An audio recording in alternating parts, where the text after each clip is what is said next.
we were talking about some of your work here in the Northeast.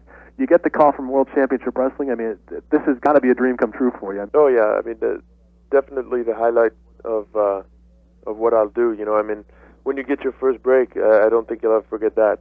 I was just telling some of the listeners, we had Tony Schiavone on in our first week, and Tony had an interesting comment. I don't know if he's ever said this to you or if you've heard him say this, but you know, he when we were asking him about who are some of the wrestlers who are going to take WCW in past the year 2000, is it Johnny B. Bad? Is it Sting? He mentioned your name. He said you remind him of a young Ric Flair. Did he? Yeah. Well, that's very nice to know. It's quite a compliment, huh? Yeah. Well, they don't tell us that, because then we would ask for more money. So they keep that to themselves. You let me in on a secret.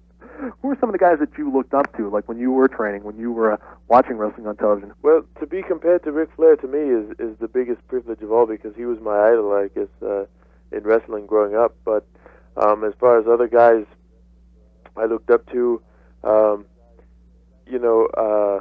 guys along Ric Flair's structure, Ric Flair, Barry Windham, guys that could wrestle anybody and have a great match. You know, that wrestling ability to me is what makes guys stand out. So Ric Flair, Shawn Michaels, Barry Windham, guys like that.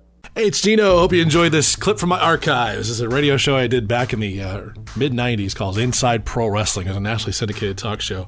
I always get a kick out of this clip because back in this era, Paul was doing a gimmick as like a French guy. And, of course, he was from New Hampshire. So throughout the interview, he kind of goes in and out of the accent. If there's interest, I'll put the whole thing up sometime. But you can check out more of my wrestling stuff. Back in the day, I used to be a pro wrestling ring announcer. I loved wrestling as a kid. Go to my Gino page on Facebook, tap on groups, and then click on Gino's Wrasslin' Posts.